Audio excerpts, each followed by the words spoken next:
el doctor Antonio Peña.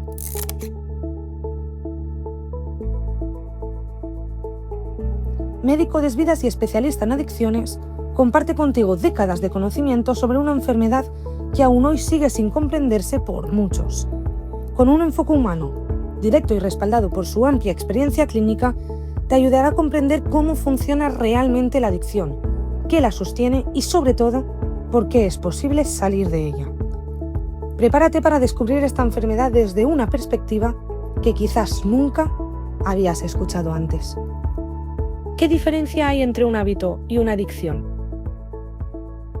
A ver, un simple hábito simplemente sería una costumbre, una manera de hacer las cosas. Un hábito es levantarte por la mañana, peinarte, lavarte la cara, ducharte, y tengo la costumbre o el hábito siempre de lo primero es lavarme los dientes, después lavarme la cara y después ducharme.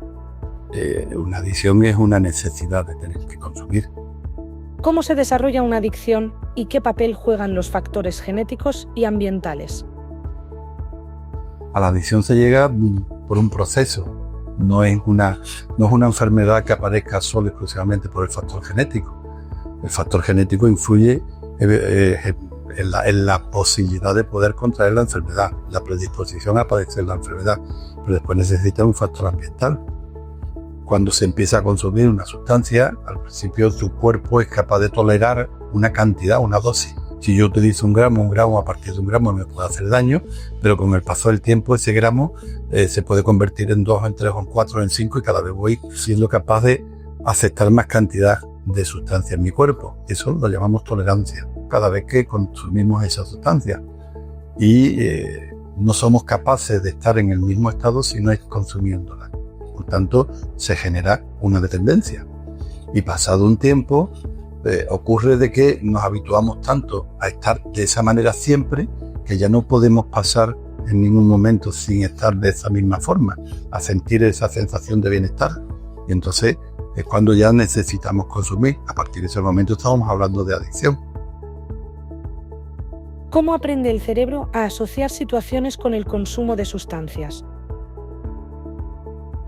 Cuando nosotros nacemos con nuestro ordenador, con una capacidad impresionante, con un sistema operativo muy pequeñito, muy básico. Simplemente nos permite ser capaces de hacer funcionar nuestro corazón, nuestro pulmón, nuestro riñón.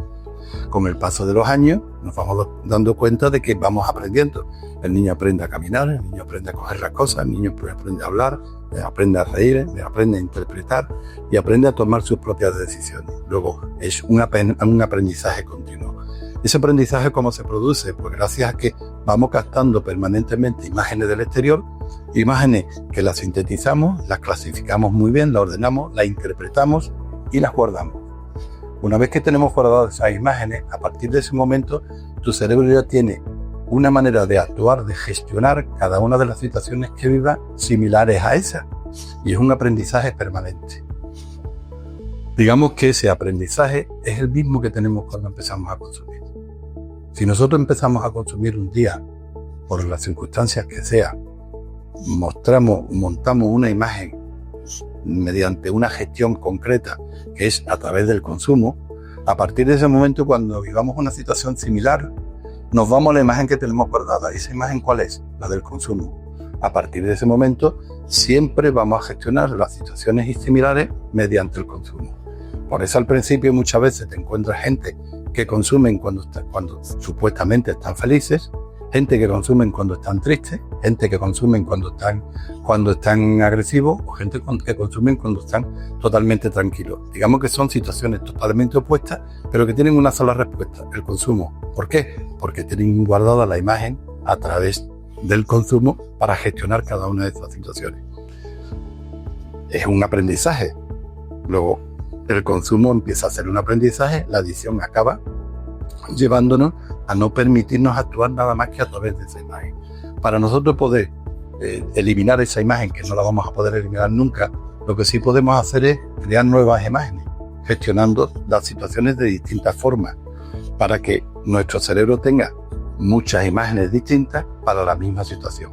Con lo cual, a la hora de poder elegir, podemos elegir o bien la primera, que era a través del consumo, o las nuevas que no son por consumo. Es lo que le decimos nosotros a la gente cuando llega al centro. Yo siempre le digo a todos los pacientes cuando llegan al centro, digo, mira, cuando vienes a un centro vienes con 3 objetivos. El primero es no querer consumir. Evidentemente, si vienes de manera voluntaria, ya ese objetivo lo tienes conseguido. Segundo objetivo es desintoxicarte, pero desintoxicarte con plena garantía. Desintoxicarse con plena garantía, ¿qué quiere decir?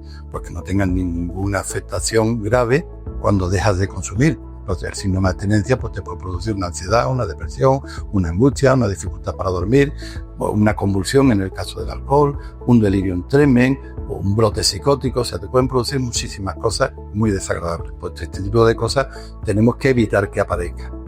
Eso es el tratamiento que lleva el síndrome de abstinencia. Digamos, el segundo objetivo que tienes tú cuando ingresas en un centro. Primero, no querer consumir. Segundo es pasar el síndrome de abstinencia con total garantía y sin riesgo ninguno. De alguna manera ese es mi trabajo. Yo siempre soy el primero que atiende al paciente cuando llega al centro. Y el tercer objetivo es coger herramientas suficientes para no necesitar consumir. Porque el hecho de que tú no quieras consumir no te da garantía, no te garantiza que tú no necesites consumir en un momento determinado. Esas herramientas son de las que te hablaba antes cuando decíamos que si tenemos imágenes que nos llevan al consumo permanente para gestionar una situación, ahora tenemos que tener imágenes distintas, herramientas distintas que nos permita gestionar cada una de las situaciones sin tener que pasar por el consumo. ¿Influyen tanto la genética como el ambiente en el desarrollo de una adicción? Sí, evidentemente. El factor genético, mira, la enfermedad cambia muchísimo a partir aproximadamente, estoy hablando un poco de memoria, pero aproximadamente sobre el año 2000 o por ahí cambia muchísimo el concepto de enfermedad. Desgraciadamente, si nos retrotraemos un poco en los años, yo empecé a trabajar por el año 86 aproximadamente con el tema de las adicciones. En aquella fecha no se hablaba de adicciones. El alcohólico no era alcohólico, era borracho. El adicto no era adicto, era pues junkie, o era heroinómano, o era vicioso, o era un degenerado, en fin. Entonces todo era algo conductual. A partir del año 2000 aproximadamente, eso fue una aportación que hicieron los americanos, y tenemos que poner a aceptar que gracias a los grupos de alcohólicos anónimos, gracias a los grupos de narcóticos anónimos, aparece un nuevo concepto de la enfermedad, el concepto ya de enfermedad como tal. Ya no se habla de alcohólico, de borracho, sino se habla de alcohólico. ¿Pero por qué aparece la palabra adicción? Aparece la palabra adicción porque se demuestra de que no era solo exclusivamente un tema conductual, sino que había una enfermedad de base, una alteración genética. Mira, yo siempre me pongo como ejemplo delante de mis pacientes. Mira, tú mírame a mí, yo soy un gordito, ¿vale? ¿Y por qué soy un gordito? Simplemente porque como mucho, porque te habrás escuchado muchas veces de muchas personas que dicen, si yo no como nada, si esta persona que convive conmigo come 6 veces más que yo, y mira cómo está de delgada, y yo mira lo obeso que estoy.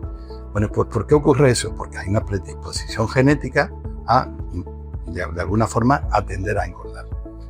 Luego, si tenemos un factor, un gen dentro de nuestro ADN que nos lleva o que nos predispone a engordar, evidentemente ya tenemos el primer hándicap, ya podemos hablar de que tenemos una alteración genética, luego hay una enfermedad que es demostrable, simplemente con detectar ese gen. Y sabemos que ya tienen la predisposición a padecer la enfermedad. Si además de eso le añadimos un componente de alguna manera ambiental, pues que no me cuido, que como mal, que llevo una vida muy sedentaria, que me gustan los dulces, que me gustan las grasas, que como a destiempo, que como de cualquier manera, pues evidentemente blanco y en botella. O sea, factor genético y factor ambiental. ¿Podemos actuar contra el factor genético? Desgraciadamente todavía no. Si nosotros somos capaces, que ya sí podemos detectar los genes que producen o que tienen la predisposición a consumir un tipo determinado de sustancia, si nosotros somos capaces de detectar esos genes y tuviéramos un medicamento que fuera capaz de bloquear esos genes, estaríamos en la antesala ya de la curación de la enfermedad. Ahora mismo decimos que es una enfermedad crónica. ¿Por qué decimos que es una enfermedad crónica? Porque desgraciadamente todavía ese medicamento no existe. Pero el factor genético existe.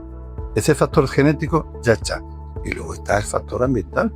Digamos, la posibilidad de que has tenido de poder en un momento determinado, gestionar una situación a través del consumo. Si estás en un sitio no adecuado, en el momento menos adecuado y a la hora menos adecuada, evidentemente cualquier situación que hayas vivido, que hayas tenido que gestionar a través del consumo, como hablábamos antes, y al final la primera fotografía, esa fotografía que guarda y que te permite a partir de ese momento gestionar siempre a través del consumo. Factor genético y factor ambiental. Cuando hablamos de entorno, estamos hablando de ambiente, estamos hablando de factores ambientales. Hemos dicho ya que los dos factores fundamentales para padecer la enfermedad serían el factor genético y el factor ambiental. Muchas veces cuando se explica parece un poco complicado de entender, porque bueno, eso de ambiente realmente eso es así. El ejemplo es más tonto, lo ponemos con una familia, porque en una familia donde nadie es adicto y de buena primera sale uno que es adicto a todo, pues evidentemente porque esa persona sí tiene su alteración genética y los demás no. El ambiente es el mismo para todos. Luego, si el ambiente es el mismo para todos, realmente si nadie es consumidor y no aparece nada más que uno, pues todos deberían de no ser consumidores. Pero este sí, porque tiene su factor genético. Y al contrario, muchas veces familias que todos son adictos y sale uno que no es adicto para nada. Hay muchos pacientes que te llegan y dicen, mi droga estrella es, pues no sé, la cocaína o el alcohol, ¿vale? Yo lo demás, como que no me llama la atención. Y tú dices, bueno, vamos a ver, si eres adicto a todo. No, yo consumí una vez alcohol y a mí aquello no me dijo nada. Sin embargo, de la cocaína me pierde. ¿Por qué? Porque el factor genético está ahí. Y el gen que tiene alterado es el de la cocaína, no el del alcohol o el de otras sustancias. ¿Pero por qué consumí cocaína? Evidentemente porque tuve una circunstancia en mi vida que me permitió en un momento determinado, cuando tuve una situación que tuve que gestionar, lo hice a través del consumo de cocaína y a partir de ese momento aprendí a hacerlo. Ya siempre voy a responder de la misma manera. Y vuelvo a repetir, no tiene por qué ser siempre, porque muchas veces se dice, no, esto fue en un contexto de fiesta. Bueno, hay también quien lo hizo en un contexto de duelo.